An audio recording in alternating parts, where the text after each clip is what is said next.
Selamat hari Minggu teman-teman. Bagi teman-teman yang mau ke toilet, saya persilakan.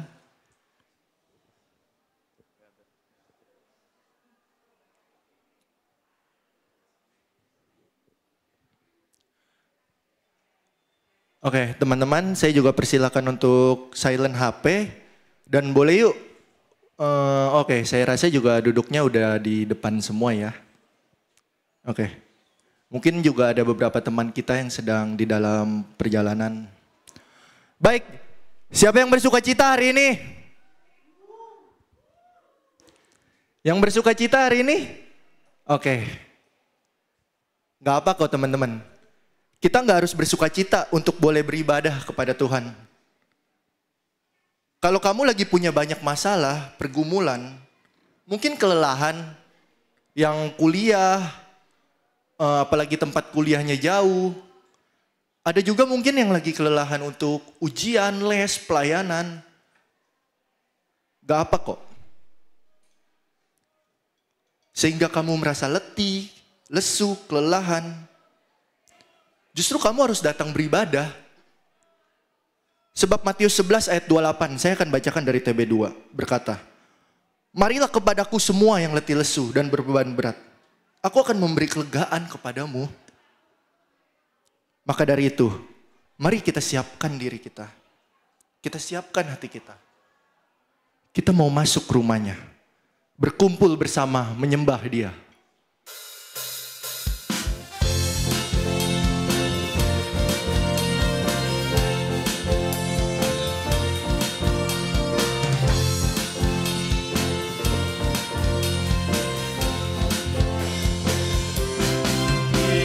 Masuk rumahnya, berkumpul menyembah. Mari saya undang untuk kepadanya.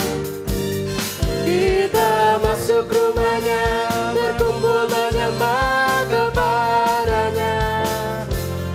Kita masuk rumahnya, berkumpul menyembah kepada Kristus. Menyembah Kristus Tuhan.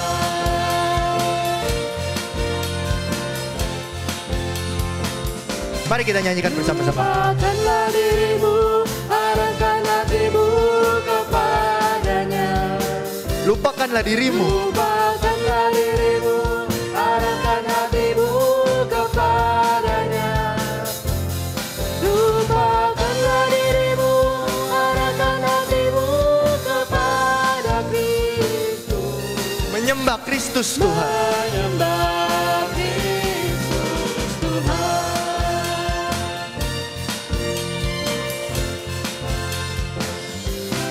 Muliakan namanya dan angkat tanganmu kepadanya. Muliakan namanya dan angkat tanganmu kepadanya. Muliakan namanya dan angkat tanganmu kepada Kristus.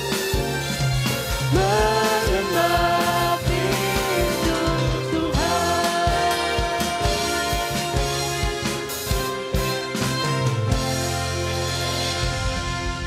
Baik teman-teman, perlu kita ketahui bahwa kebaktian ini berlangsung atas pertolongan Allah, Bapa, Putra, dan Roh Kudus. Amin. Kasih karunia dari Tuhan Yesus menyertai teman-teman sekalian. Dan besertamu juga. Baik, dipersilakan.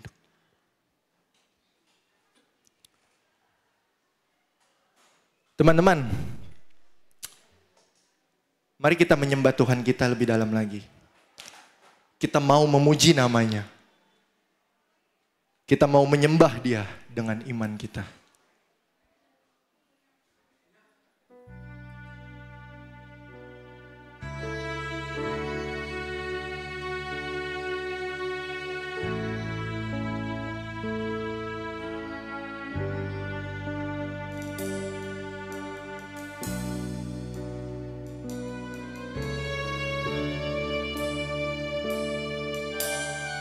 Mari kita arahkan hati kita kepada Tuhan. Kita mau menyembah Dia dengan hati. You called me out upon the waters, the great unknown.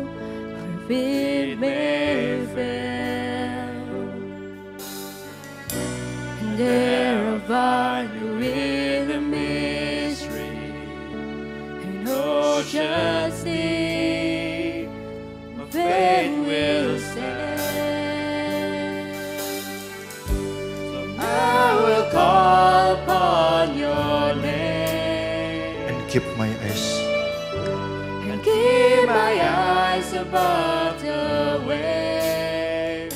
When oceans rise, my soul will rest in your embrace.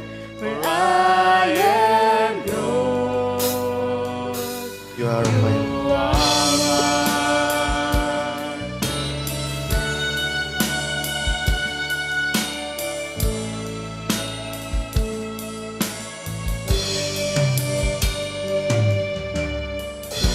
Your grace abounds in deepest waters. Your sovereign hand be my God. When fear may fail and fear surrounds me, you never fail. You won't stop I will now. call upon your name. I will call upon your name and keep my eyes above the waves. When oceans rise, my soul will rest in your embrace. For I am yours and you are mine.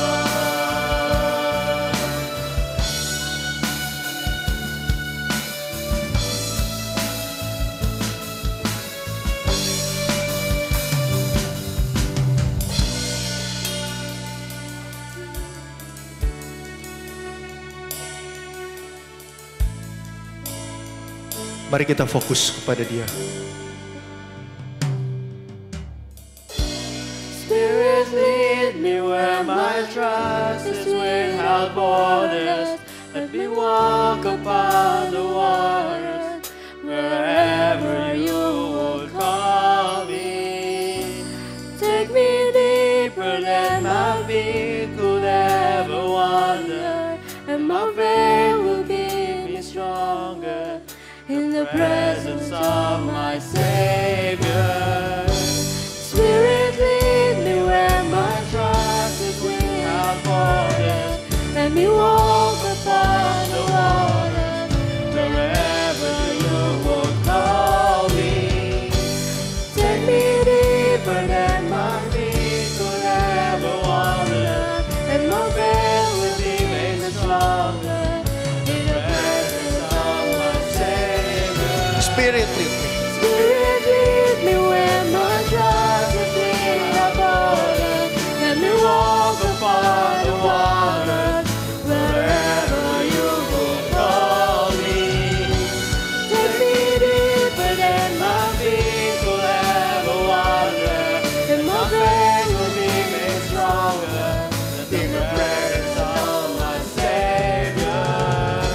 And I will call upon your name and keep my eyes above the waves. My soul will rest.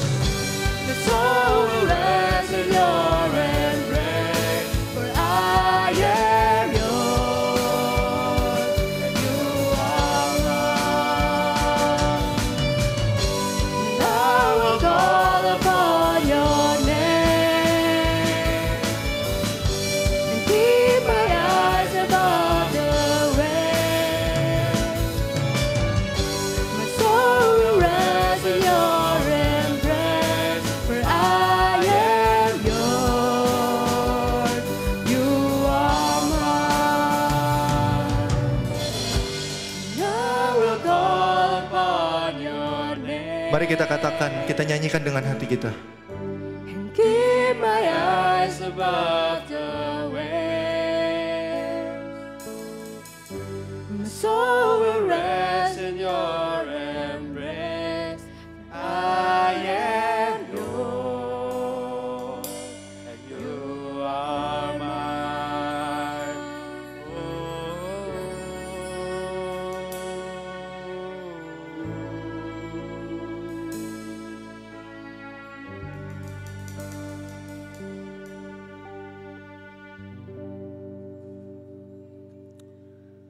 Teman-teman, saya minta jangan ada yang mengobrol dengan teman kiri kanan.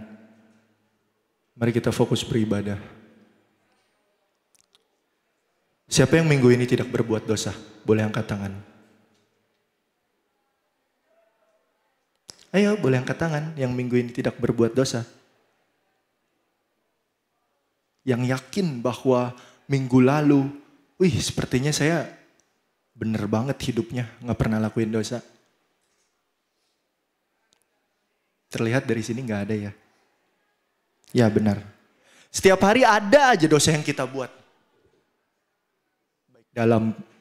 Baik dalam pikiran, perkataan, atau yang sudah terjadi. Baik yang kita sadar, atau yang kita gak sadar. Siapa yang kemarin aja, satu hari aja gak ngelakuin dosa sama sekali? Boleh angkat tangan. Gak ada. Hampir setiap hari kita berbuat dosa. Bayangkan, kita udah umur berapa? 15, 13, 20-an? Jika dihitung berapa banyak dosamu, teman-teman? Berapa banyak dosa saya? Berapa banyak dosa kita? Banyak banget. Tapi aneh, Tuhan kita yang maha agung itu dan suci, tidak pernah berbuat dosa, mau menerima kita sebagai anaknya. Dia mau menebus dosa kita. Bukan karena kita telah berbuat baik atau karena perbuatan kita. Dengan cuma-cuma, teman-teman. Semata hanya karena kasih-Nya. Begitu aneh dan luar biasa Tuhan kita.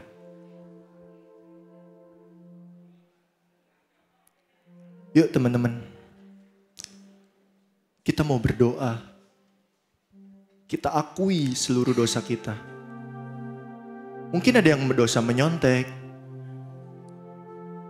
berbohong sama orang tua, pergi dulu ya kerjain tugas, taunya main sama temen. Mungkin juga pornografi, mungkin juga kesombongan,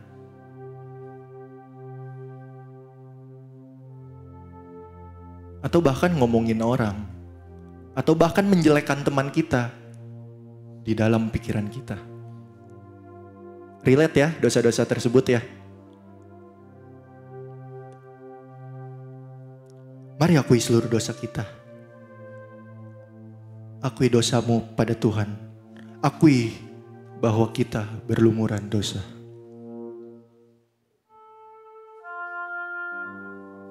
Teman-teman yang baru datang boleh sikap berdoa. Fokuskan hatimu kepada Tuhan.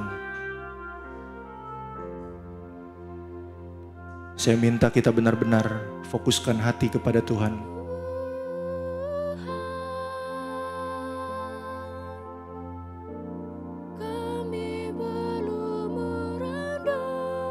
Minta Tuhan sudi untuk ampuni segala dosa kita. Tundukkan kepala kalian dan berdoa kepadanya.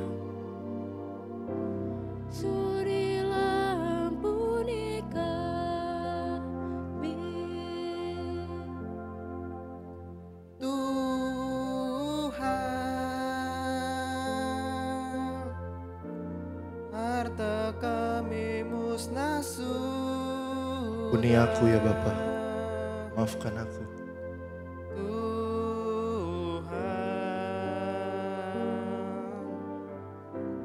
Hati masih milik kami.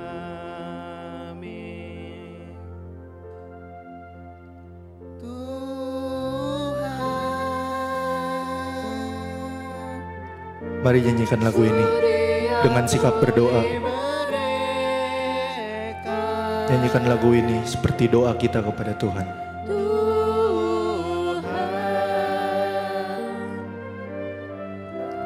Kau yang tak berbuat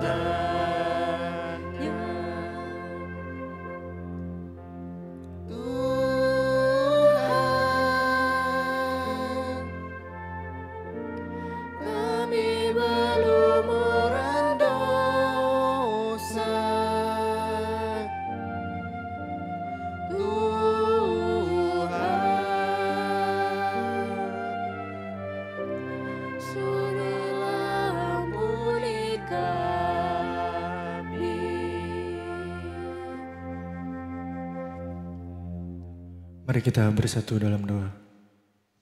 Bapa di surga,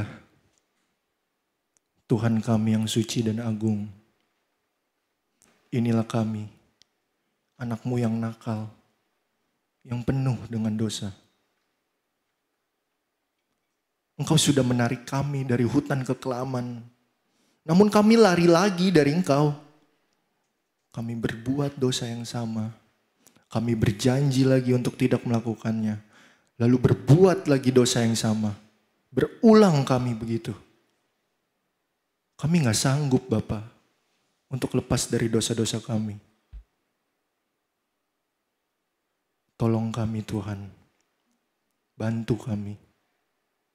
Bantu anak-anak-Mu. Agar bisa lepas dari dosa ini. Bantu kami agar bisa hidup sesuai firman-Mu Tuhan. Inilah doa kami, doa anak-Mu yang berdosa. Hanya kepadamu kami memohon ampun, Bapa. Dalam nama-Mu kami berdoa. Haleluya. Amin. Saya undang bangkit berdiri. Baik teman-teman yang telah mengakui dosanya dan telah ditebus, dengarkanlah berita anugerah yang diambil dari Mazmur 119 ayat 1. Saya akan bacakan dari TB2. Berbahagialah orang yang hidupnya tidak bercela, yang hidup menurut Taurat Tuhan. Mari kita bermazmur bagi Tuhan kita.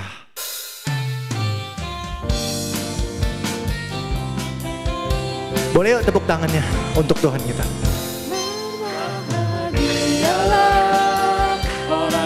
Bercelah hidupnya, yang hidup menurut Taurat Tuhan.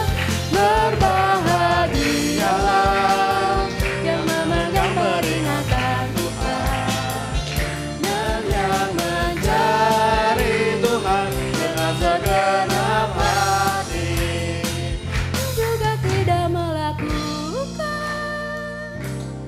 kejahatan, tetapi yang hidup menurut jalan yang ditujukan oleh Tuhan.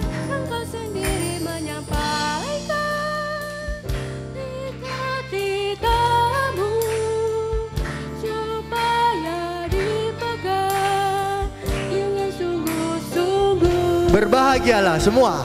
Berbahagialah orang yang tak bercelah hidupnya, yang hidup menurut Taurat Tuhan. Berbahagialah. Berbahagialah yang memegang peringatan Tuhan, dan yang mencari Tuhan dengan segenap hati.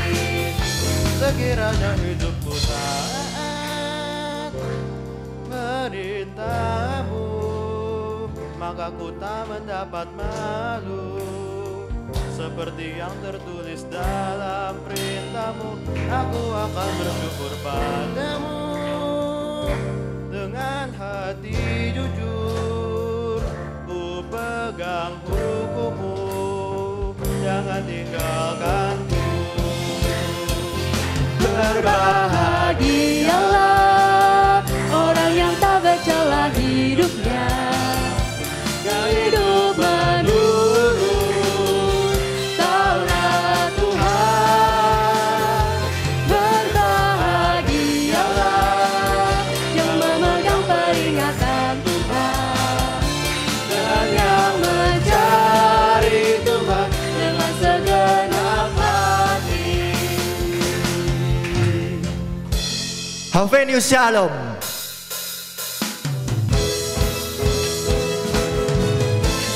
Shalom. Mari berikan tos ke teman kiri kanan kita minimal 5 orang.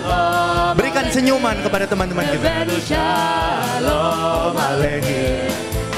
Shalom, shalom, shalom Alehi. Ku bawa berita sejahtera, ku bawa berita sejahtera, ku bawa berita sejahtera, ku bawa berita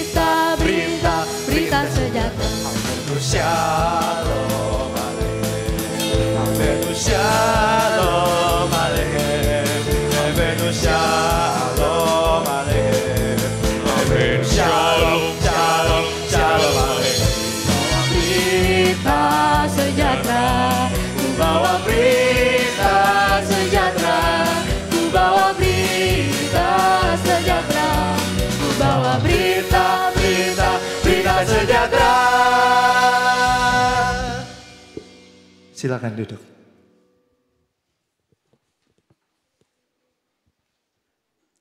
Oke teman-teman, siapa yang pernah menang lomba di sini? Boleh angkat tangan yuk. Lomba apa aja, anything. Lomba pelajaran, lomba lari, lomba makan kerupuk, apa aja. Boleh angkat tangan? Kenny, oke. Apa lagi? Oke, ada lagi. Oke, ternyata anak air cerdas-cerdas, luar biasa. Siapa di sini yang pernah ranking 1? Oke, nggak apa-apa, bulanan juga, yang penting pernah. Oke, banyak dari kita pernah mendapatkan suatu kemenangan atau prestasi. Cerdas, hebat. Saya mau tanya, namun siapa yang pernah merasa tinggi hati? Wih, kayaknya gue lebih pinter nih dari temen gue. Gue gak belajar juga bisa 90. Gue gak belajar juga bisa masuk univ yang gue mau.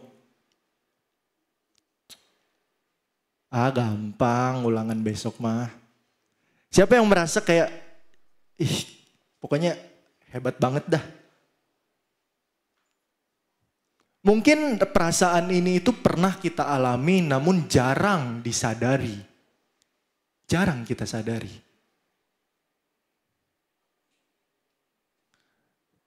Maka dari itu teman-teman, hari ini kita mau belajar The Tower of Pride. Biarlah firman Tuhan yang menjelaskan dan memberi pengertian kepada kita melalui pembicara kita, Pendeta Inatia. Mari kita siapkan hati pikiran untuk mendengar firman Tuhan. Belajar serta memahaminya. Hari ini kita mau dibentuk bagaikan bejana yang siap dibentuk oleh pengrajin. Biarlah Tuhan menjadi pengrajin dalam hidup kita.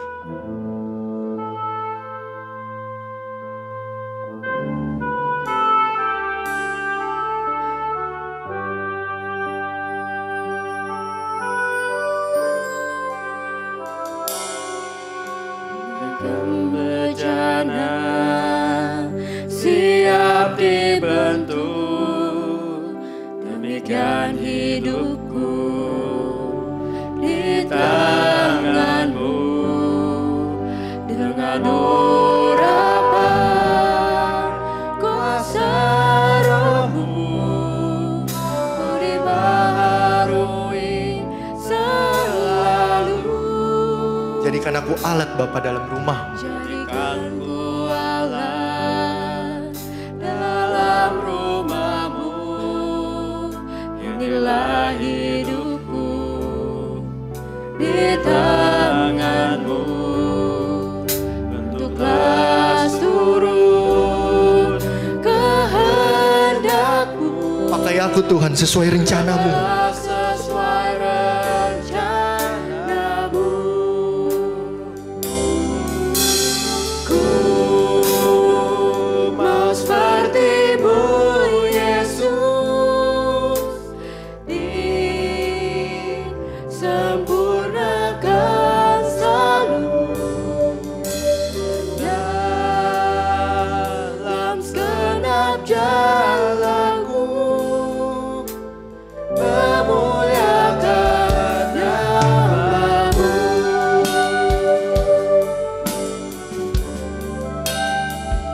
Bagaikan bejana. bagaikan bejana Siap dibentuk, demikian hidupku di tangan-Mu. Dengan urapan kuasa Roh-Mu, ku dibaharui selalu. Jadikan ku alat dalam rumah-Mu. Inilah hidupku di tangan-Mu.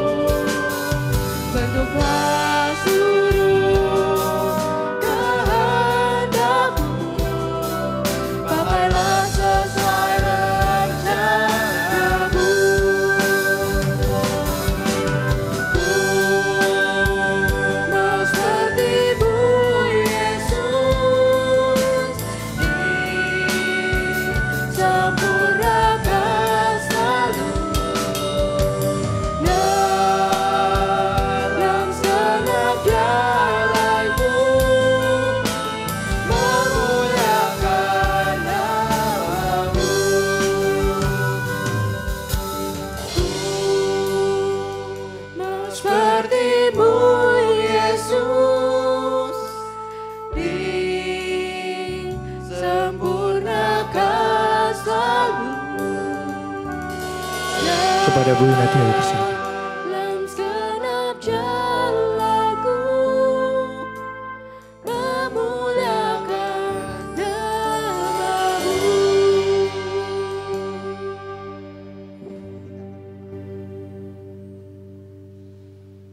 Kami bersyukur kepada Tuhan yang boleh memperkenalkan kami dalam ibadah pada pagi hari ini.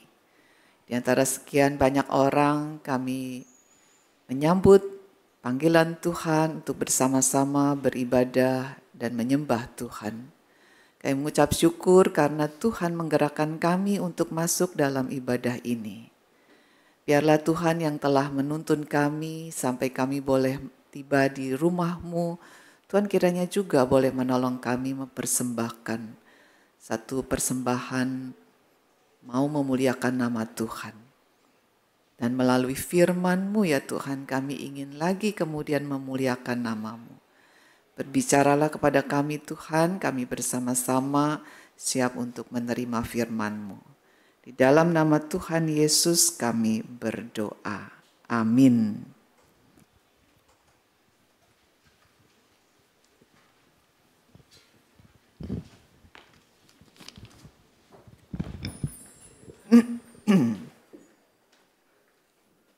Selamat pagi semuanya. Apa kabar? Apakah baik-baik saja atau mungkin dengan berbagai macam kegalauan? Saya ingin memberikan beberapa pertanyaan ya. Pernah nggak kalian bertemu dengan orang yang sombong? Pernah? Pernah ya? Pernah tidak kalian diperlakukan dengan hina orang semacam ini? Pernah? Mungkin pernah. Mungkin di mata dia Anda itu tidak banyak bedanya dari mungkin sesuatu atau mungkin ya Anda mungkin sama seperti semut gitu ya. Atau Anda tidak beda dengan lalat gitu. Anda dianggap begitu rendahnya, hinanya. Jadi disamakan dengan dalam tanda kutip binatang. Pernah gak kalian merasa dikacangin sama orang? Pernah. Mungkin gak kita ataupun kalian sering merasa diperlakukan kurang hormat oleh orang-orang yang sombong? Pernah? Nah, kita mungkin dengan beberapa pertanyaan itu akan menjawab, iya saya pernah tuh semuanya. Saya pernah ketemu dengan orang sombong. Waduh, luar biasa gitu ya, dari dia bertingkah laku, dia dari penampilannya udah terlihat angkuh banget. Ya, kepalanya selalu lihatnya ke atas, nggak pernah mau lihat ke bawah gitu ya. Lalu kemudian kalau jalan rasanya kemudian membusungkan dadanya gitu ya, menganggap bahwa dia adalah orang yang paling jago, paling hebat, paling. Saya kemudian merasa dihina mungkin ya, saya hanya sekedar mungkin semut ataupun nyamuk gitu, atau lalat ya, tidak ada artinya di mata dia. Sehingga kalau saya merasa saya dianggap tidak ada di sekitarnya, tidak menghormati saya. Kita akan jawab, iya pernah semuanya itu. Tapi di sisi lain kita juga perlu waspada. Waspada apa? Karena orang sombong jarang menyadari kesombongannya. Ini berarti bisa jadi bahwa kalian adalah juga orang sombong di mata orang lain. Mungkin kita sendiri juga pernah memperlakukan orang lain secara sombong. Mungkin kita anggap, apa tuh? Sombong sekali dia tuh bilang bahwa dia juara 1. Bahwa dia begini dan begitu, bahwa dia akhirnya diterima di sini dan situ. Sombong banget tuh orang. Saat kita berbicara seperti itu, kita sudah menjadi orang sombong. Jadi salah satu ciri orang sombong adalah ia seringkali sangat peka dengan kesombongan orang lain. Orang sombong itu sering merasa terhina, dihina, tidak dihargai, kurang dihormati, kurang dianggap. Dia memiliki harga diri yang tinggi, dan tinggi. Sehingga banyak penafsir mengatakan bahwa kesombongan itu adalah ibu dari segala dosa. Itu akan memunculkan apa? Kesombongan itu memunculkan kemarahan. Memunculkan apa? Keserakahan.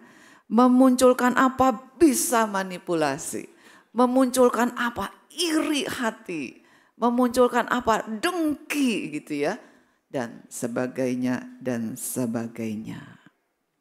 Jadi kesombongan itu seringkali tidak disadari.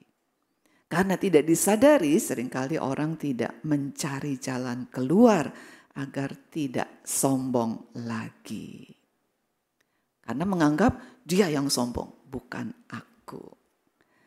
Nah, kita akan melihat dari Kejadian pasal 3. Yuk kita buka pasal 3 kitab Kejadian. Walaupun kita tidak membaca semuanya. Kita akan baca ayat 1-7 saja. Kejadian pasal 3. Adapun ular ialah yang paling cerdik dari segala binatang di darat yang dijadikan oleh Tuhan Allah. Ular itu berkata kepada perempuan itu, tentulah Allah berfirman, semua pohon dalam taman ini jangan kamu makan buahnya, bukan? Lalu sahut perempuan itu kepada ular, buah pohon-pohonan dalam taman ini boleh kami makan, tetapi tentang buah pohon yang ada di tengah-tengah taman, Allah berfirman, jangan kamu makan ataupun meraba buah itu, nanti kamu mati. Tapi ular itu berkata kepada perempuan itu, sekali-kali kamu tidak akan mati.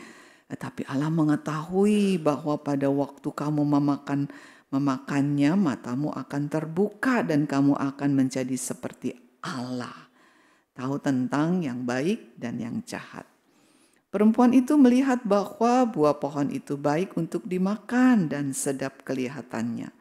Lagi pula pohon itu menarik hati karena memberi pengertian. Lalu ia mengambil dari buahnya dan dimakannya dan diberikannya juga kepada suaminya yang bersama-sama dengan dia. Dan suaminya memakannya. Maka terbukalah mata mereka berdua dan mereka tahu bahwa mereka telanjang. Lalu mereka menyemat daun pohon ara dan membuat cawat. Demikian bunyi firman Tuhan. Kesombongan atau kecongkokan muncul pertama kali itu di dalam Alkitab, dalam kitab Kejadian ini. Jadi kenapa sampai ada sombong dalam kehidupan manusia? Inilah asal usulnya. Ya. Jadi iblis, roh sombong itu menggunakan kesombongan ya. Sebagai jalan untuk lakukan apa? Merayu orang tua pertama kita, nenek moyang kita itu. Dalam wujud seekor ular, pendekatannya sederhana. Ya, waktu kita baca tadi, kalimat-kalimatnya baik-baik saja gitu ya. Namun mematikan. Ada dua kalimat besar yang dia ucapkan itu yang kemudian menjadi semuanya akhirnya semua manusia menjadi jatuh ke dalam kesombongan. Pertama, si iblis ini dengan sombongnya tuh menentang. Ayat yang pertama ya, dia bilang gini, tentulah Allah berfirman semua pohon taman ini jangan kamu makan buahnya, bukan? Dia menentang apa yang Allah katakan kepada Hawa mengenai buah terlarang itu. Dan menuduh bahwa Allah itu berdusta.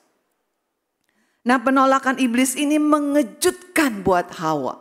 Hawa yang dapat firman, kemudian kayak rasanya dapat satu inspirasi. Kaget sekali dengan perkenalan yang diucapkan oleh si iblis dalam bentuk ular itu. Bahwa bisa jadi ya, iya betul nih si Allah itu berdusta. Mulai menjadi tidak percaya. Yang kemudian menimbulkan ragu tentang kebenaran dan keandalan Tuhan. Jadi pertama menentang dan menuduh Allah. Kedua kemudian iblis kemudian menarik Hawa ke dalam penipuan yang lebih dalam. Dengan berpendapat apa? Ayat 4 dan 5. Sekali-kali kamu tidak akan mati. Tetapi Allah mengetahui bahwa pada waktu kamu memakannya, matamu akan terbuka. Dan kamu akan menjadi seperti Allah. Jadi kemudian dia tipu lebih jauh, lebih dalam lagi dengan pendapat bahwa alasan Allah berbohong itu adalah karena untuk mencegah supaya kamu bisa menikmati hal-hal yang melekat dalam diri Allah. Kalau kamu jadi kayak Allah, kamu akan menikmati semua hal-hal yang bisa dinikmati sebagai Allah. Tapi Allah cegah itu. Jangan sampai kamu mendapatkan menikmatinya. Jadi siasat ini bertujuan apa? Meruntuhkan keyakinan bahwa Allah itu baik. Allah itu mengasihi. Dan sekaligus siasat itu untuk apa? Membangkitkan keinginan untuk menjadi seperti Allah. Keinginan untuk menjadi tinggi. Melampaui kedudukannya sebagai ciptaan Allah. Dia mau lebih tinggi. Harus menyamai Allah. Padahal kedudukannya adalah ciptaan. Dia mau melampaui itu.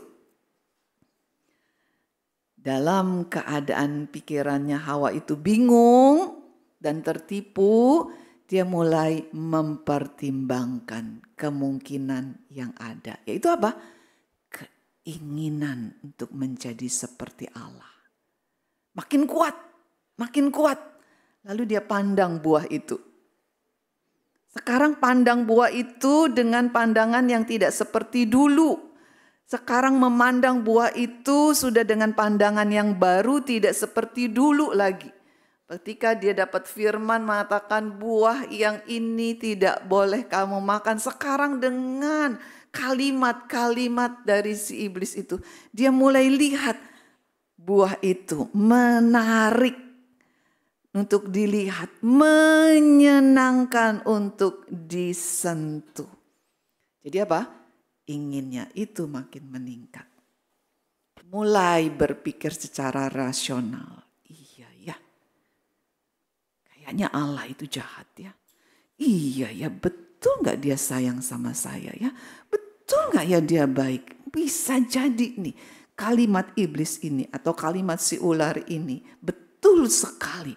Rasanya logis nih kata-kata si ular ini. Timbul tuh rasionalisasi, mengikis kemudian keinginan, tidak boleh, gak ada lagi. Tidak bisa, gak bisa lagi. Tidak bisa mengatakan tidak, kenapa? Ada keinginan. Ini Allah jahat nih, punya maksud tidak baik. Dia tidak ingin saya menikmati yang terbaik, yang terbagus, yang terhebat. Berarti dia sembunyikan sesuatu dari saya. Jahat sekali ini Allah. Akhirnya kemudian karena dilemahkan oleh ketidakpercayaan, terpikat oleh kesombongan, terjerat oleh penipuan kepada diri sendiri. dia akhirnya kemudian memilih ambil. Memilih secara mandiri.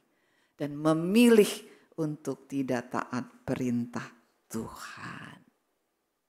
Jadi iblis itu dalam gerakan cekatan yang luar biasa mampu memakai kesombongan itu untuk menjatuhkan Hawa terjerumus dalam kehancuran rohani.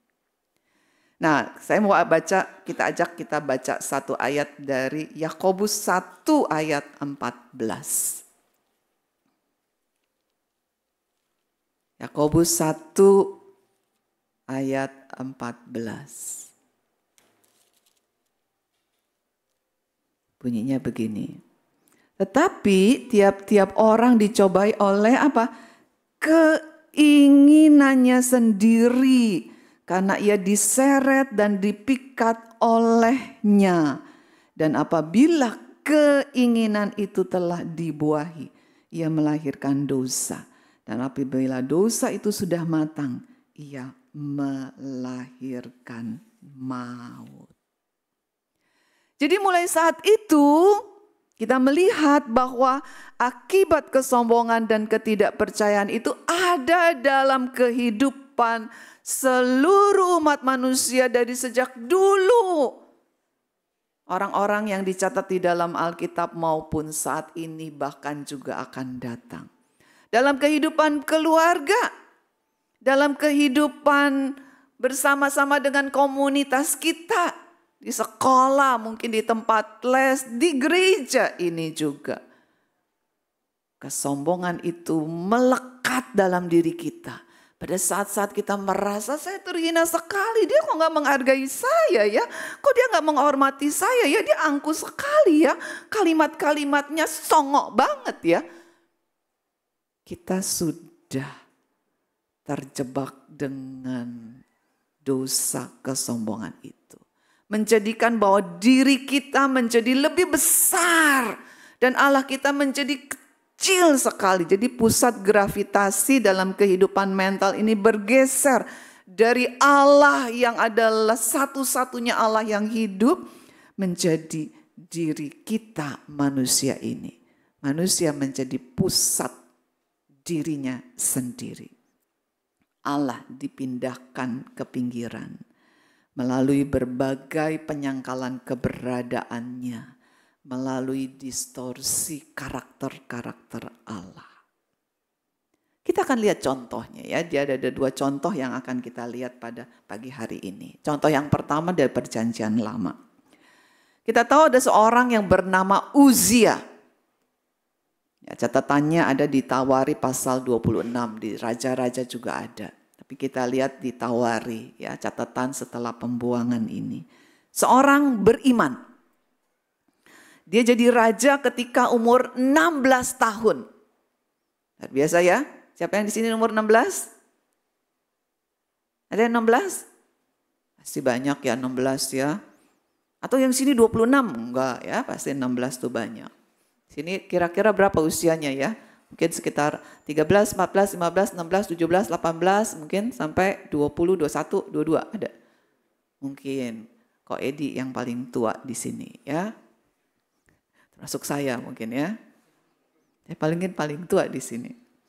16 tahun tuh dia jadi Raja Yehuda. Dan ketika dia jadi raja pada saat itu usia 16 tahun, dia bertekad cari Tuhan. Menempatkan diri di bawah bimbingan rohani Zakaria, ya, jadi seorang nabi Tuhan. Di ayat di 2 Tawari pasal 26 ayat yang kelima dikatakan begini. Selama ia mencari Tuhan, Tuhan itu membuat dia itu makmur. Hasilnya apa? Dia punya kekayaan banyak. Dia menjadi kuat secara politik, militer. Dia menjadi jaya sekali pemerintahannya. Tapi kemudian segalanya berubah. Di dalam 2 Tawari pasal yang ke-26 ayat 15 sampai 16 dikatakan boleh demikian. Bahwa, atau kita baca saja, yuk kita baca ya supaya kalian pagi-pagi tidak ngantuk gitu ya. Yuk baca dari 2 Tawari pasal 26. Ayat 15 dan 16. 2 Tawari 26. Ayat 15 dan 16.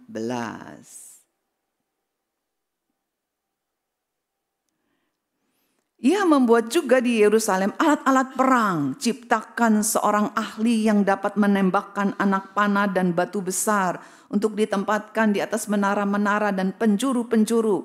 Nama raja itu termasyur sampai ke negeri-negeri yang jauh karena ia ditolong dengan ajaib sehingga menjadi kuat. 16. Setelah ia menjadi kuat, ia menjadi apa? Tinggi hati. Sehingga ia melakukan hal yang merusak. Ia berubah setia kepada Tuhan Allahnya dan memasuki bait Allah untuk membakar ukupan di atas mezbah pembakaran ukupan. Ia kuat, begitu kuat banget. Ketika ia telah jadi kuat, ia menjadi tinggi hati. Apa yang terjadi? Dalam perjalanan di puncak, ia berhenti mencari Tuhan, berhenti ingin mendapatkan bimbingan dari Zakaria. Ia menunjukkan kurang bergantung kepada Tuhan.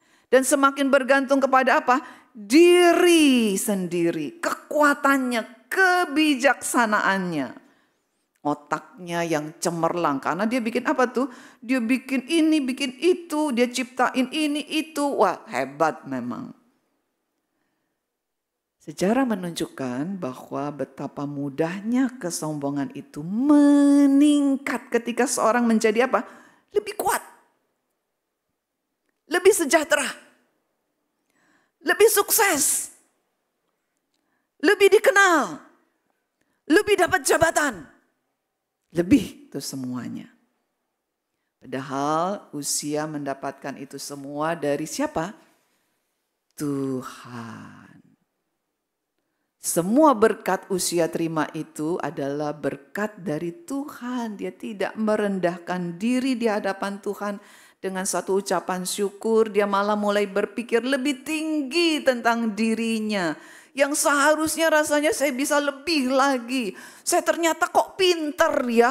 Kok ternyata saya hebat ya. Kok ternyata saya cemerlang ya. Kok ternyata saya mampu ya. Waduh kok hebat banget. Udah berpikir tinggi tentang diri. Lalu kemudian perasaan ini juga dikembangkan menjadi lebih tentang dirinya. Bahwa aku pantas untuk dihargai. Bahwa aku selayaknya dihormati. Bahwa aku selayaknya mendapatkan tempat yang utama. Aku seharusnya begini dan begitu. Apa yang terjadi? Di dalam firman Tuhan, Uzia itu direndahkan oleh Tuhan. Di dalam Amsal 11 ayat yang kedua dikatakan bahwa kesombongan itu mendatangkan aib. Dan Amsal 16 ayat 18 katakan kesombongan mendahului kehancuran. Jadi ketika kita makin pinter, dapat yang kita inginkan, dapat ranking 1 mungkin di kelas doang gitu ya. Atau ranking 1 di seluruh sekolah gitu ya. Lalu kemudian dapat beasiswa. Lalu dapat apa lagi? Dapat apa lagi? Hati-hati. Kesombongan akan meningkat. Karena apa?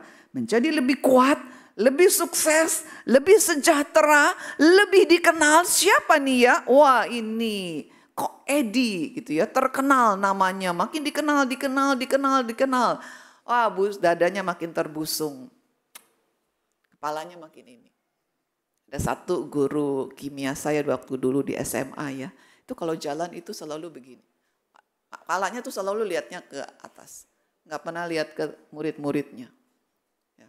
Kita tuh di kelas benci banget sama itu guru. Kenapa? Itu guru songok banget ya. Udah ngajarnya juga memang pintar sih ngajarnya. Tapi itu bikin tertekan semua guru. Ya takut sama dia.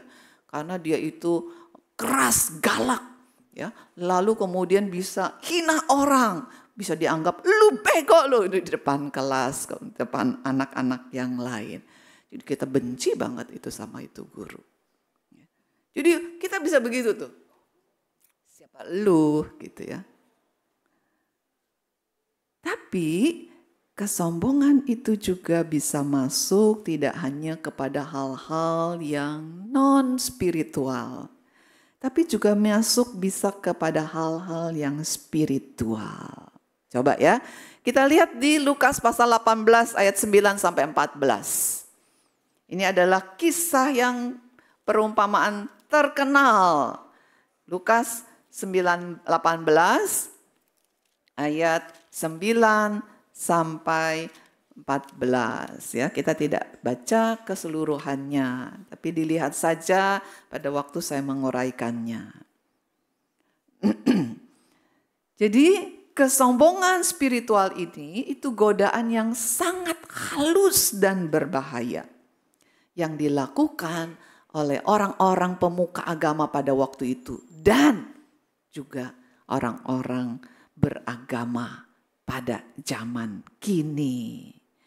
Ya, dari Lukas 18 ayat 9 sampai 14 itu mengungkapkan tentang apa? Seorang yang percaya bahwa dirinya adalah orang yang benar dan memperlakukan orang lain itu hina banget. Nah, melalui Lukas ini, perumpamaan ini kita mau mengenali kesombongan rohani. Pemungut cukai seorang yang sangat dibenci oleh orang-orang pada zaman itu. Dan orang Farisi adalah menganggap dirinya adalah benar. Mereka sama-sama berdua nih, pergi ke bait Allah untuk berdoa. Kita lihat ucapan doanya. Coba ya dilihat ya, doanya apa tuh? Dia berdoa mulai dari ayat 11, dia bilang begini. Dia berdiri dan berdoa dalam hatinya, ya Allah, aku mengucap syukur kepadamu karena aku tidak sama seperti orang lain. Bukan perampok, bukan orang lalim, bukan pezina, bukan juga seperti pemungut cukai ini. Aku berpuasa 2 kali seminggu. Aku memberikan 1/10 dari segala penghasilanku. Jadi apa doanya? Memuji diri. Saya itu hebat loh, saya taat hukum. Saya lakukan ini dan itu. Saya begitu baiknya, saya bukan perampok. Saya nggak melakukan tindakan-tindakan yang tidak bermoral. Seperti rampok, zina, dan lain-lainnya. Bukan orang lalim, saya bukan begitu. Saya taat firman Tuhan. Kenapa? Saya tuh berpuasa. Saya berpuasa, saya kasih persembahan, persepuluhan. Saya lakukan itu semua. Saya pasti kalau dia melakukan itu berarti dia datang ke rumah Tuhan tuh dengan teratur, berdisiplin. Jadi doanya fokus pada siapa? Dirinya. Bukan fokus kepada Tuhan. Pada dirinya seberapa baiknya dia dan seberapa jeleknya orang lain. Tidak seperti pemungut cukai ini loh. Itu kesombongan terbungkus dalam jubah keagamaan. Kita pernah gak lakukan itu? Sering. Tuh Tuhan, dia gak mau ikut KTB tuh. Dia mau tuh berfoya-foya. Heran tuh duitnya habis buat beli barang-barang ini dan itu. Tapi kalau lagi ada kebutuhan KTB, gak mau sumbang gitu dan sebagainya.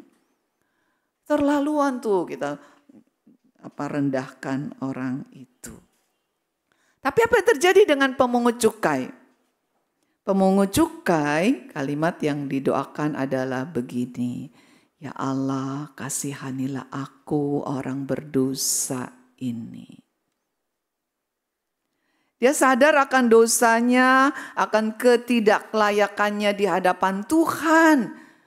Sehingga bahasa tubuhnya itu terlihat sekali. Dia tidak berani mengangkat mukanya, melihat ke depan. Dia berdiri juga, bahasa tubuhnya itu di belakang, jauh dari altar. Kenapa? Bahasa tubuhnya memperlihatkan, gua gak layak dekat-dekat di depan, di mimbar ini. Gak layak saya, jauh di depan sana. Dia pukul-pukul dirinya, menyesal karena apa, gue sudah berdosa. Dia sadar banget, gila ya, gue kok sudah menipu orang. Kok gue kok ada rasa benci ya. Kok gue iri ya sama dia ya. Kok gue marah ya karena dia ngomong cuman begitu doang. Ya kenapa ya? Menyesal akan dosa-dosanya. Dan dia memohon dengan putus asa, Tuhan, kasihanilah aku orang berdosa. Jadi fokusnya apa? Pada dosanya sendiri, bukan dosa orang lain. Dan pada kebutuhannya akan belas kasihan Tuhan. Dan di firman Tuhan berkata di ayat yang ke-14, Tuhan berkata bahwa Allah menjawab doa pemungut cukai ini, bukan doa orang Farisi. Dan ditutup dengan satu kalimat. Yuk kita baca ayat 14. Rame-rame kita baca ya. Ayat 14, Lukas 18 ayat 14, 2, 3. Aku berkata kepadamu, orang ini pulang ke rumahnya sebagai orang yang dibenarkan Allah dan orang lain itu tidak. Sebab barang siapa meninggikan diri, ia akan direndahkan. Dan barang siapa merendahkan diri, ia akan ditinggikan. Kalimat ini, kalimat terakhir ini, itu berulang-ulang muncul di banyak kitab-kitab di perjanjian baru maupun perjanjian lama. Muncul terus berulang-ulang.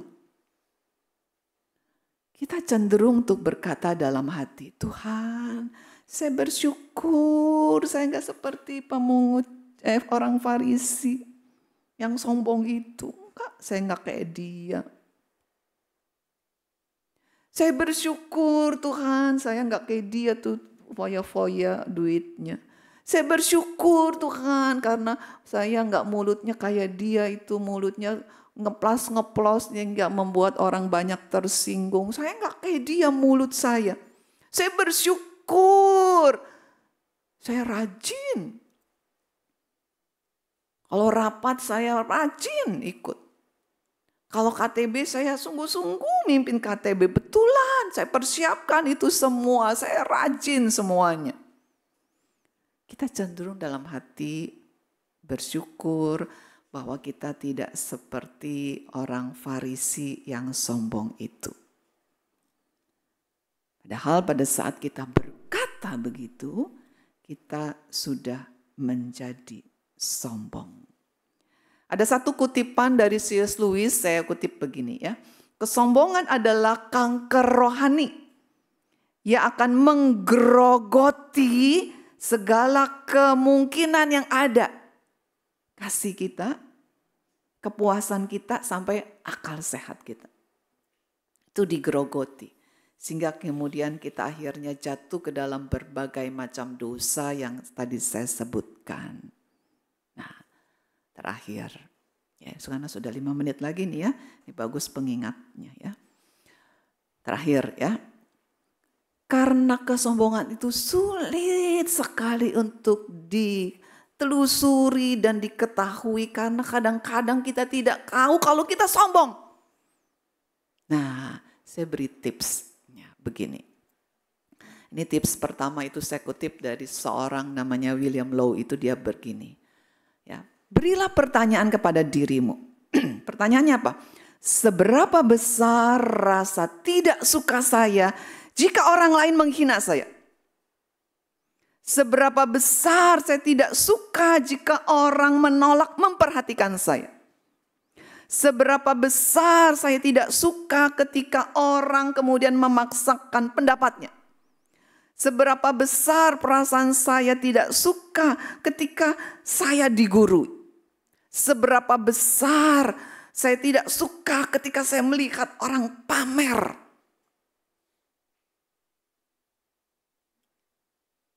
Itu di teks yang pertama. Tapi ada di teks yang kedua. Di teks ini katanya, karena kesombongan itu sulit dikenali, katanya maka yang baik adalah kita sungguh-sungguh cari Tuhan berdoa. Ngapain doa apa? Tolong Tuhan ungkapkan kepada saya segala kesombongan dalam hidup saya agar saya bertobat dan meninggalkannya. Itu yang kedua. Nah, yang ketiga. Yang ketiga adalah, kalau tadi adalah evaluasi kepada diri, seberapa besar ya saya terganggu ya ketika orang kemudian menghina, gak perhatiin, maksain kehendak, pamer-pamer, guruin saya. Seberapa saya terganggu?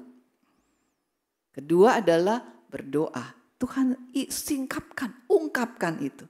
Ketiga, karena kita adalah persekutuan, kita tinggal bersama dalam persekutuan orang percaya. Tanya nih, bisa tanya sama Devina. Devina. Kamu lihat gak ada ekspresi kesombongan dalam diri saya? Jadi tanya ke temannya. Kita punya KTB, tanya. Anak-anak KTB, nak, ya, nggak tahu panggilannya apa ya. Ini kakak pembimbing sombongan nih. Ada nggak ekspresi saya sombong banget waktu saya mimpin, waktu saya ngajarin, atau kata-kata saya terlalu meninggi? Ada nggak? Kasih tahu dong. Termasuk nih ya si anak-anak KTB bilang, kakak, sama satu ya kakaknya ya, kak, kasih tahu saya, Pici ya kayaknya ya panggilnya Koko gitu ya. Ada nggak ekspresi kesombongan waktu saya jalan, waktu saya bicara, waktu saya kemudian bertindak? Kasih tahu saya. Jadi ini 3 tips untuk kita. Evaluasi diri, kita minta kepada Tuhan, tapi kita juga kemudian meminta ini komunitas kita. Kenapa? Kesombongan itu sulit dikenali. Mari kita berdoa.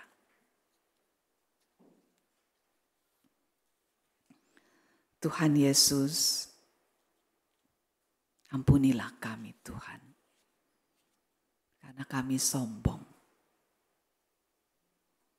Ampunilah ke dalam hati kami ini karena kami berpikir tinggi untuk diri kami. Kami berpikir kami sepantasnya mendapat yang lebih baik, lebih hebat, lebih tinggi. Dan sepantasnya orang itu dengan kemampuan begitu tidak sepantasnya mendapat seperti itu. Ampuni kami ya Tuhan apabila kami tidak menyadari kesombongan kami. Biarlah pada pagi hari ini kami mohon pertolongan Tuhan. Singkapkanlah kepada setiap anak-anak-Mu di sini Tuhan. Dan kepada hamba-Mu ini. Seberapa kami sombongnya. Tolonglah kami ya Tuhan dan kasihanilah kami. Tuntun kami Tuhan kepada satu pertobatan. Sekali lagi Tuhan, Tuhan kasihanilah kami. Kami berdoa di dalam nama Tuhan Yesus Kristus. Amin.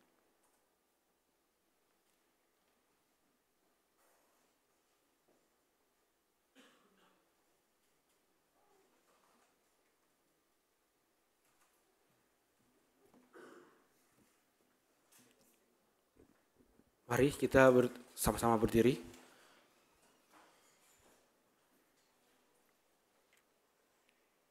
Mari bersama dengan gereja pada masa lalu, masa kini, dan masa yang akan datang. Mari kita sama-sama ikrarkan pengakuan iman dengan berkata, Aku percaya kepada Allah, Bapa yang Maha Kuasa, Hai langit dan bumi. dan kepada Yesus Kristus, anaknya yang tunggal Tuhan kita, yang dikandung dari Roh Kudus, banyak darah-darah Maria, yang menderita sengsara di bawah pemerintahan Pontius Pilatus, disalibkan, mati dan dikuburkan, turun dalam kerajaan maut. Pada hari yang ketiga, bangkit pula dalam terang mati, naik surga, duduk sebelah kanan Allah, Bapa yang Maha Kuasa. Dan dari sana akan datang untuk menghakimi orang hidup yang mati.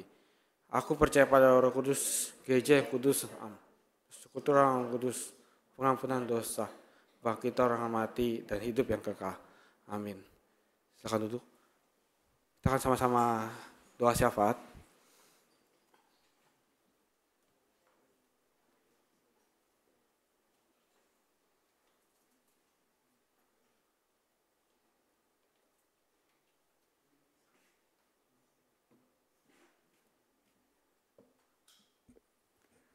Selamat hari Minggu teman-teman.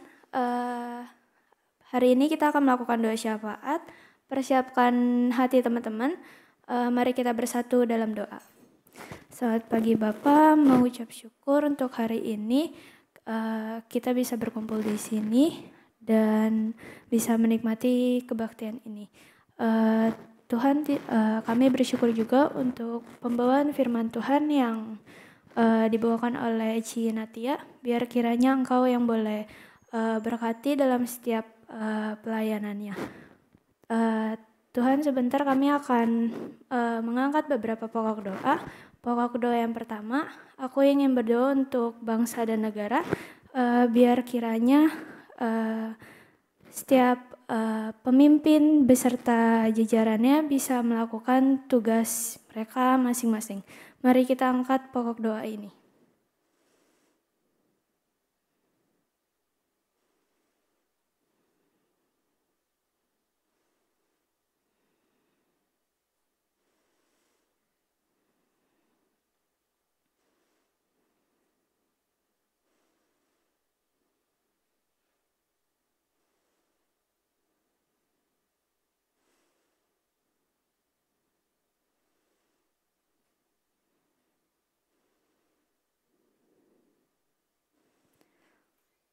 Pokok doa yang kedua, aku ingin mengajak teman-teman bagi yang wanita mendoakan persiapan acara Camp KR yang akan diadakan pada tanggal 21 sampai 23 Desember, biar kiranya acara yang sudah dipersiapkan oleh panitia dan pengurus bisa berjalan lancar pada hari H. Dan untuk yang laki-laki, aku ingin mengajak teman-teman mendoakan acara Natal KR, biar kiranya juga pengurus dan panitia yang sudah mempersiapkan bisa berjalan lancar saat hari H-nya. Mari kita angkat pokok doa ini.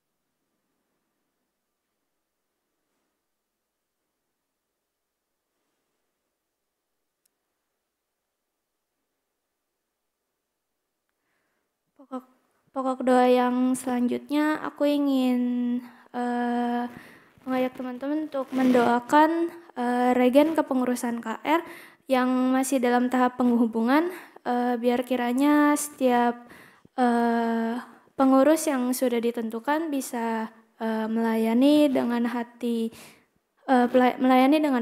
dan bisa menjadikan KR lebih baik lagi. Mari kita angkat pokok doa ini.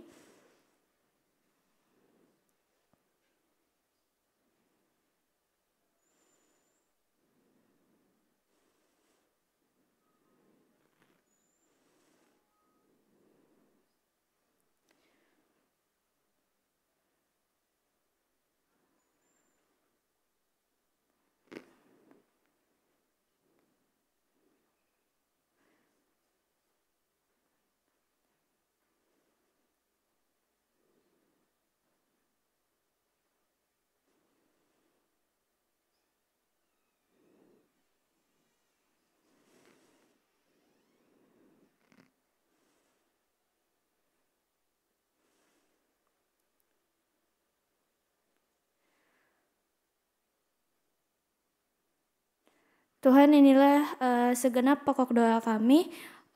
Engkau yang boleh jawab sesuai dengan kehendak-Mu. Dalam nama-Mu kami ucap syukur. Haleluya. Amin.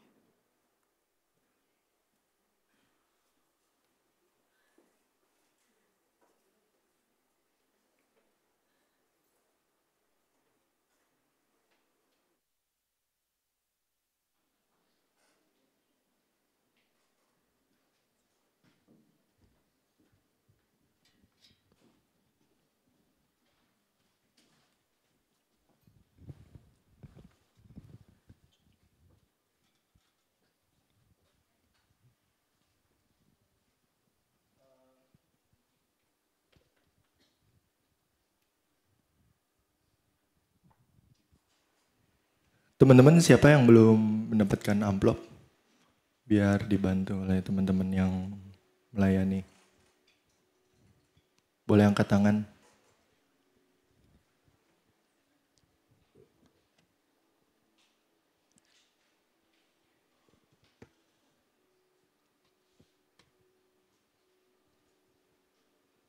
Sudah semua? Ada satu lagi, tolong. Di depan, satu lagi.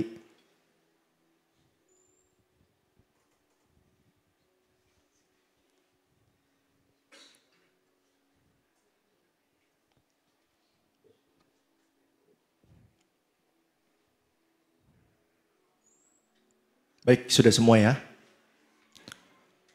Mazmur 116 ayat 12 dan 17. Bagaimana akan kubalas kepada Tuhan segala kebajikannya kepadaku? Aku akan mempersembahkan kurban syukur kepadamu dan akan menyerukan nama Tuhan. Demikian kata pemazmur saat mengingat kebaikan Tuhan. Mari kita mengingat perbuatan dan kebaikan Tuhan dalam kehidupan kita. Dengan sukacita dan ucapan syukur, kita bawa persembahan untuk Tuhan Allah kita yang baik.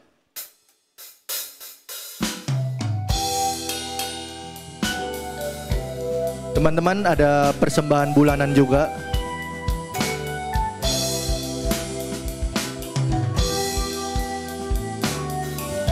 Jikalau mau persembahan bulanan boleh angkat tangan dan akan dibantu oleh pelayan untuk mengambil amplop putih.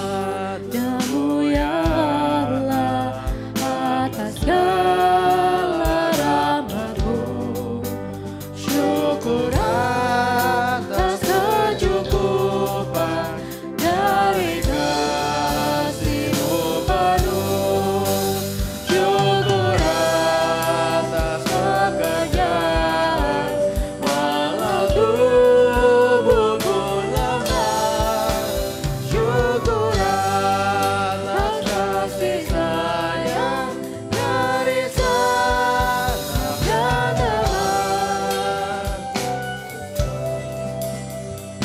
Yang sudah memberi boleh bangkit berdiri, kita nyanyi sama-sama.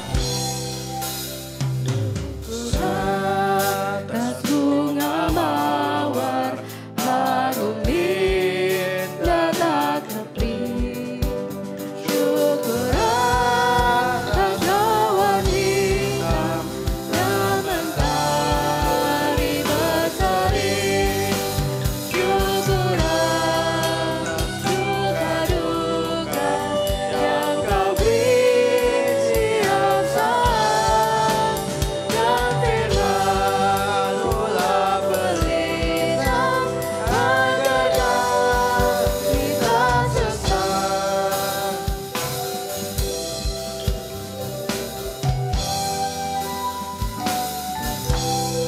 Syukur atas keluarga. Keluarga penuh kasih yang mesra, syukur atas perhimpunan yang memberi sejahtera, syukur atas kekuatan kala duka dan kesal, syukur atas pengharapan kini dan selamanya. Mari kita bersatu dalam doa. Bapa di surga, bersyukur memiliki Allah baik seperti Engkau. Bersyukur memiliki Tuhan seperti Engkau. Bersyukur memiliki Bapa di surga seperti Engkau.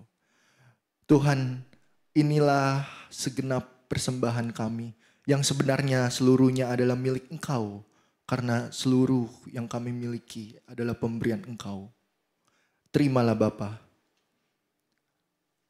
Dan agar persembahan ini bisa digunakan sesuai kebutuhannya. Inilah persembahan kami yang sedikit Bapa, dari apa yang telah Engkau berikan kepada kami. Hanya dalam nama-Mu kami bersyukur. Amin.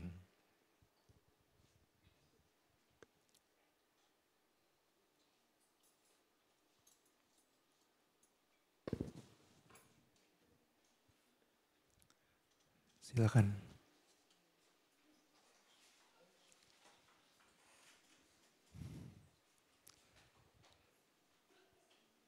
Kecongkakan mendahului kehancuran dan tinggi hati mendahului kejatuhan.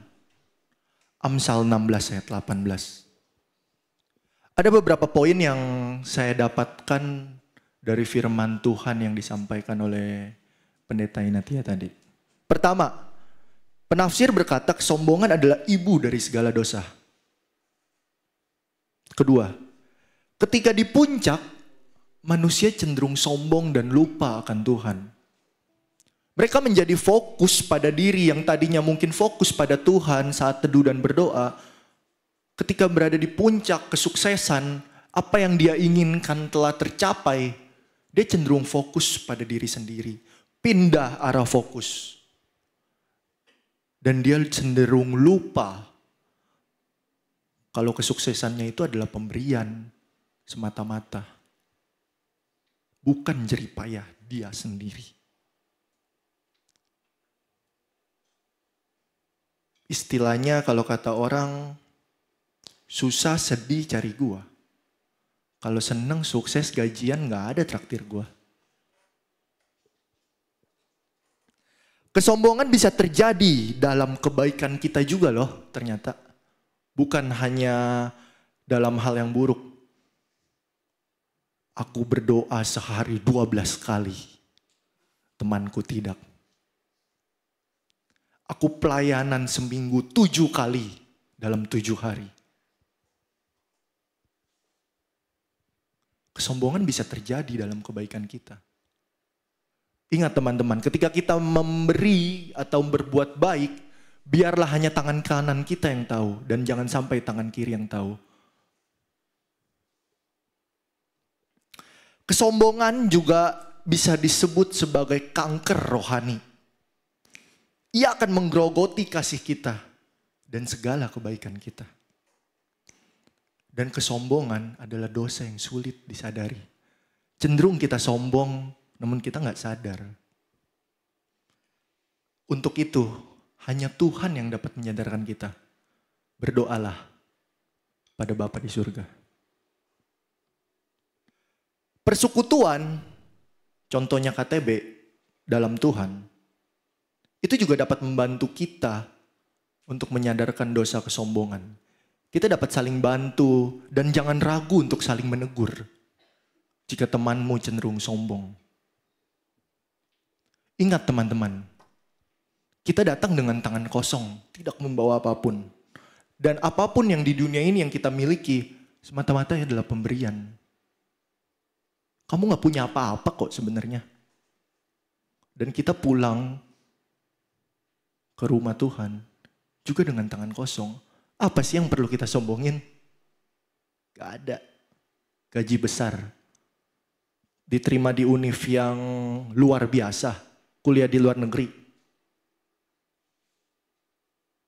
Biasa aja. Jadilah seperti padi yang makin berisi makin merunduk.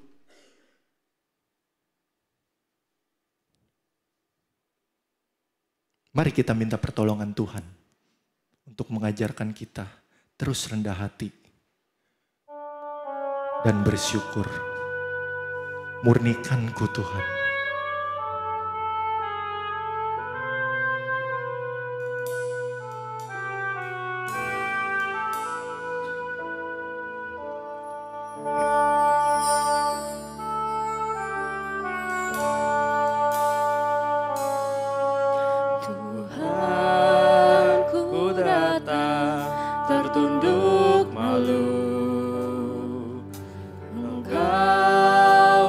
kedalaman hatiku. Inilah aku hamba-Mu, namun tujuan hidupku hanya melayani diri sendiri. Sesungguhnya aku hamba dunia, terpikat oleh kesenangan fana, akan harta dan kuasa, kebanggaan hati beri belas kasih-Mu. Oh Tuhan murnikaku, Mari sama-sama katakan. dekat di hatiku, agar ku tersadar menderita denganmu. Murnikaku, arahkan mata hatiku,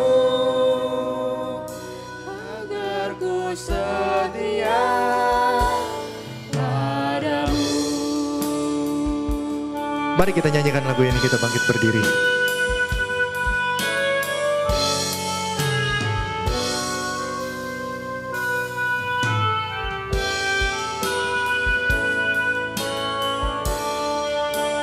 Tuhan, aku datang tertunduk malu. Tuhan, ku datang tertunduk malu. Engkau lihat kedalaman hatiku. Inilah aku hamba-Mu, namun tujuan hidupku hanya melayani diri sendiri. Sesungguhnya aku hamba dunia, Aku sering kali terpikat oleh kesenangan fana, Tuhan. terikat oleh kesenangan fana, akan harta dan kuasa, kebanggaan hati beri belas kasih-Mu. Oh Tuhan murnikaku, dekat di hatiku, agar ku tersadar menderita denganmu. Murnikaku, arahkan mata hatiku, agar ku setia padamu. Murnikaku, dekat di hatiku, Biarlah lagu ini menjadi tekad kita untuk agar belajar selalu rendah hati dan bersyukur. menderita denganmu. Murnikaku, arahkan mata hatiku, agar ku setia padamu. Ku setia padamu.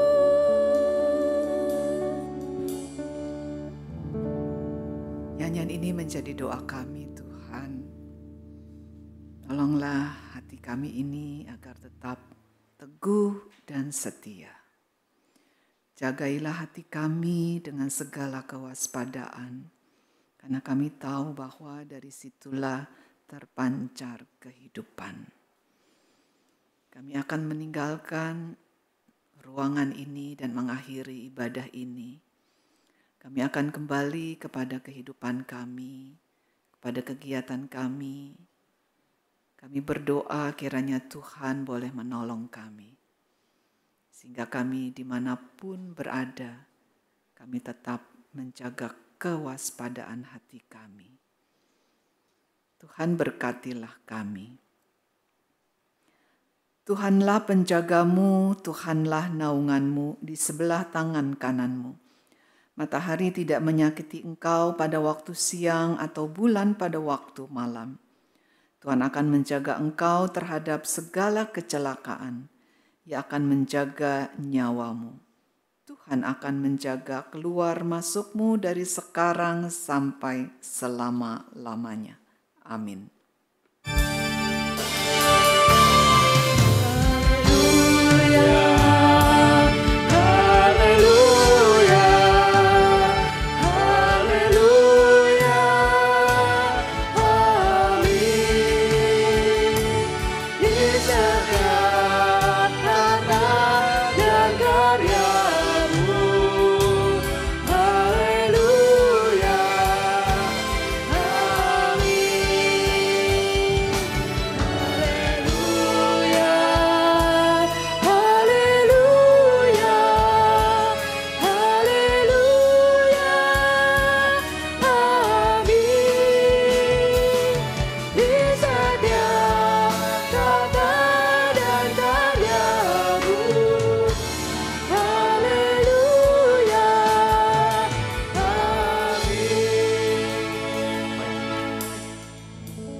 Havenu Shalom.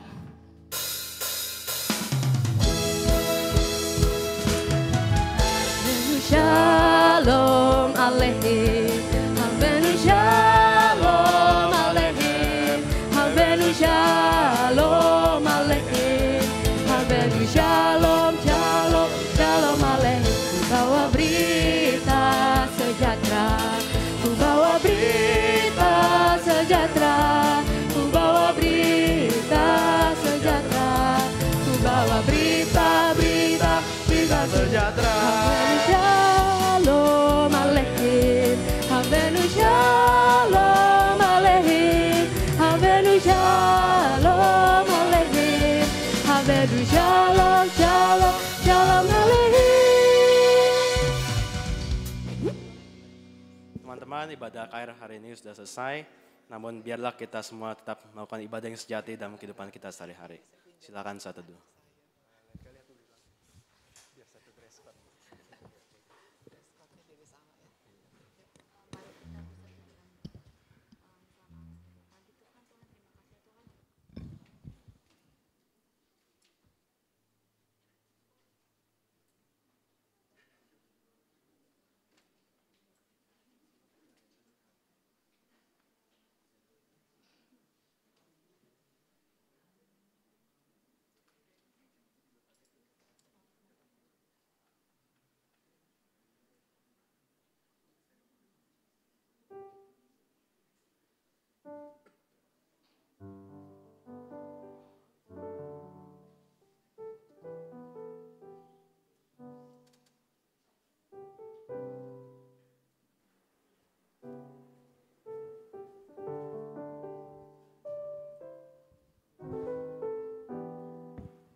Tes. Oke.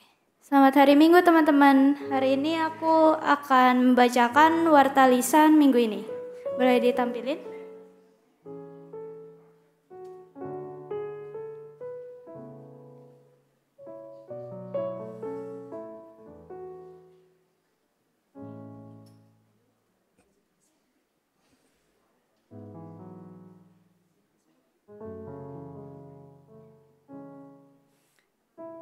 Boleh ditampilin slide-nya?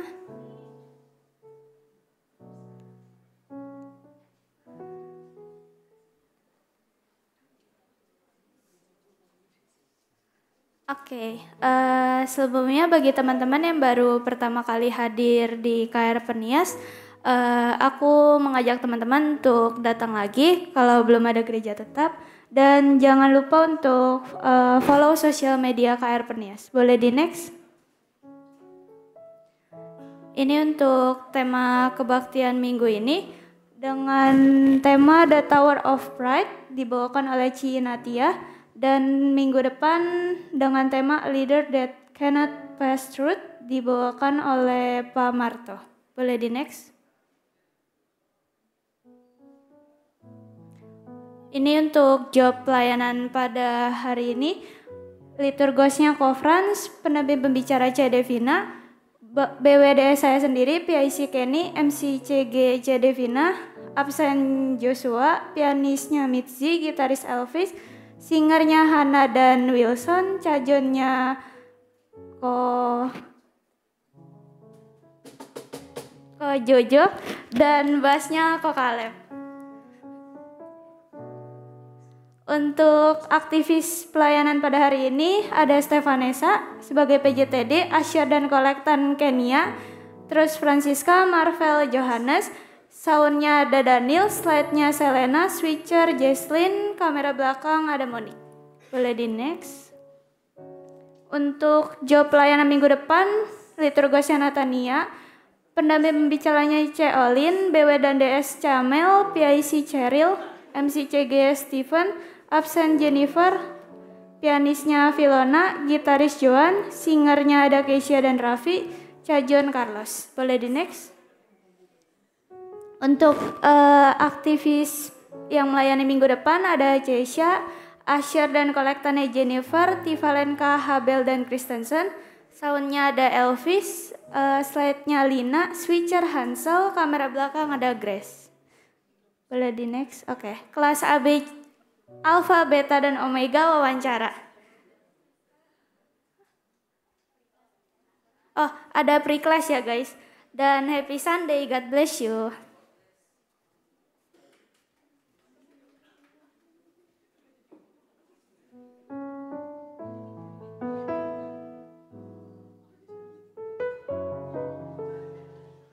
Tes.